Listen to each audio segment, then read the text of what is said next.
Viper সাপ নিয়ে হাসি মজা ঠাট্টা করবেন না, এটা ঠাট্টা করার বিষয় নয়। আসলে কি এতটা ভয়ঙ্কর রাসেলস ভাইপার সাপ? আর সাপে কাটার পর কি করবেন আসুন জেনে নেওয়া যাক। রাসেলস ভাইপার সাপ, এই সাপের বিশেষত্ব হচ্ছে এরা খুবই বিষধর। কাউকে সুবল দিলে অ্যান্টিভেনাম দিলেও বাঁচার সম্ভাবনা খুবই কম।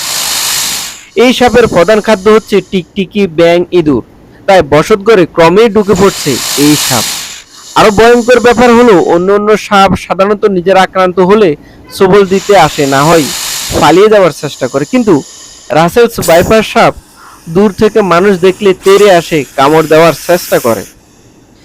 এটি সরাসরি বাচ্চা দেয় এবং একসাথে 40 থেকে 80টি পর্যন্ত বাচ্চা দিয়ে থাকে। ইদানিং শোনা যাচ্ছে বাংলাদেশের উত্তর পশ্চিমাঞ্চলে কয়েকটি এলাকায়, বিশেষ করে পদ্মার তীরবর্তী কয়েকটি জেলা ও শহরাঞ্চলে গত কয়েকদিন যাবৎ বিষাক্ত রাসেলস ভাইপার সাপের কামড়ে বেশ কয়েকজনের মৃত্যুর খবর পাওয়া গেছে। প্রচলিত আছে এই সাপ কামড়ালে বেঁচে থাকার সম্ভাবনা খুবই কম। আসলে কি এতটা ভয়ঙ্কর রাসেলস ভাইপার সাপ? এই বিষয়টা নিয়ে ফেসবুকে একটা পোস্ট করেছেন যিনি এর আগে প্রায় 4000 সাপে কাটা রোগীর চিকিৎসা দিয়েছেন, ডাক্তার ফরাদউদ্দিন হাসান চৌধুরী। তিনি বলেন, বাংলাদেশের প্রধান কয়েকটি বিষধর সাপের মধ্যে রয়েছে গোকরা, গেউটে এবং রাসেলস ভাইপার। রাসেলস ভাইপার অপেক্ষাকৃত একটু বেশি বিষধর। অতি সম্প্রতি এই সাপটির প্রকোপ বেড়ে গেছে। এই সাপের বিষ শরীরে প্রবেশ করলে মূলত শরীরের রক্ত পাতলা হয়ে যায়। শরীরের বিভিন্ন জায়গা থেকে স্বতঃস্ফূর্ত রক্তক্ষরণ হতে পারে, কিডনি বিকল হতে পারে, স্নায়ু অপস হয়ে ফুসফুসের কার্যকারিতা হারিয়ে যেতে পারে, এমনকি হার্ট অ্যাটাকও হতে পারে। বাংলাদেশে সাপে কাটা রোগীদের প্রতিরোধের জন্য যে অ্যান্টিভেনাম রয়েছে সেগুলো কোবরা ও গেউটের বিপরীতে ভালোভাবে কাজ করলেও রাসেলস ভাইপারের বিরুদ্ধে ভালোমতো কাজ করে না। বিষাক্ত আর অবিষাক্ত মিলিয়ে আমি জীবনে 3 থেকে 4000-এর বেশি সাপে কাটা রোগীর চিকিৎসা দিয়েছি। কোবরা, গেউটে, রাসেলস ভাইপার সব ধরনের সাপের কামড়ের চিকিৎসা দিয়েছি, কিন্তু দুর্ভাগ্যবশত রাসেলস ভাইপারের ক্ষেত্রে 50%-এর বেশি রোগী বাঁচাতে পারেনি।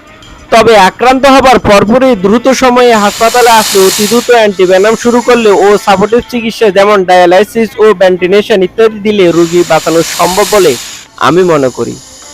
আমরা সাধারণত সাপে কামড় দিলে বাদ দেই, কিন্তু রাসেলস ভাইপার কামড় নিশ্চিত হলে আক্রান্ত অংশে গিট বা বাদ দিতে নিষেধ করা হয়েছে, কারণ বাদের কারণে মাংসপেশির ভিতরে অতিরিক্ত রক্তক্ষরণ হয়ে অঙ্গহানি হতে পারে। সচেতনতার অভাবে হাসপাতালে না গিয়ে ওজার কাছে গিয়ে বেশিরভাগ মানুষের অপমৃত্যু হয়। সচেতনতা বৃদ্ধি, দ্রুত হাসপাতালে যাওয়া এবং যথাসময়ে অ্যান্টিভেনাম প্রয়োগ করার একমাত্র ভরসা। বর্ষা এবং বর্ষা পরবর্তী সময়ে সাপের কামড় বৃদ্ধি পায়, তাই এখন সাবধান থাকাটা বেশি জরুরি। সাপে কাটার পর কি করবেন আসুন জেনে নিন। সাপে কাটার পর ভয় পাবেন না, শান্ত থাকুন। বেশিরভাগ সাপ অবিষধর, এমনকি বিষধর সাপের দংশনে অনেক সময় পর্যাপ্ত বিষ না থাকতেও পারে। ফেনিক অ্যাটাকে অনেককে মৃত্যুর ভয়ে আতঙ্কগ্রস্ত হয়ে অসঙ্গত আচরণ মুক্ত যেতে পারে, তাই যথাযথ আশ্বস্ত করুন। বিজ্ঞান ভিত্তিক ও কার্যকরী চিকিৎসা রয়েছে, এই ব্যাপারে বারবার অভয় দিন, তাতে রোগীর বিশ্বাস ও আস্থা ফিরে পাবে।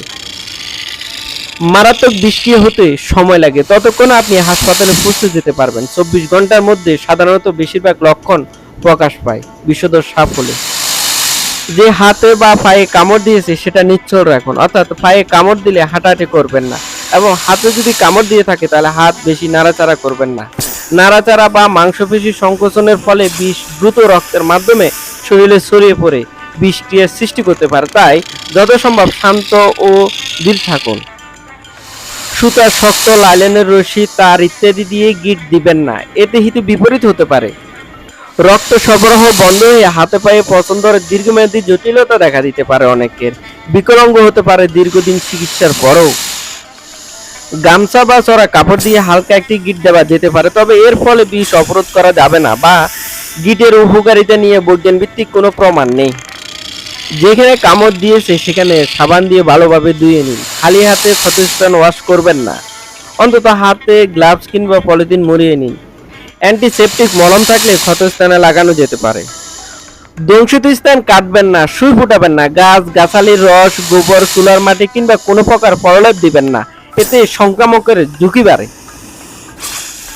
মন্ত্র পড়া, পানি পড়া, ওঝা বৈদ্য এইসব অর্থহীন ও অকেজো চিকিৎসা পদ্ধতি গ্রহণ করবেন না। এতে সময়ক্ষেপণ হয় এবং এইসব জটিলতায় রোগী হাসপাতালে গেলেও বিলম্বের কারণে অনেকে মৃত্যুবরণ করেন। দ্রুত নিকটস্থ হাসপাতালে রোগী হস্তান্তর করুন। সরকারি হাসপাতালে বিনামূল্যে অ্যান্টিভেনাম সরবরাহ করা থাকে। প্রয়োজনে এই নাম্বারগুলোতে যোগাযোগ করতে পারেন।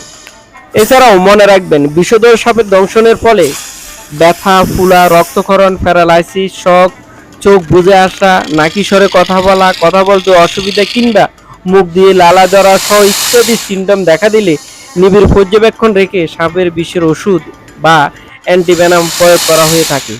মনে রাখবেন, রাসেলস ভাইপার সাপ নদী, ধান ক্ষেত, রাস্তার পাশে শর্ট টাইপের ঝোপঝাপে, জমিতে, জঙ্গলে এদের আশ্রয় নেবার সম্ভাব্য জায়গা।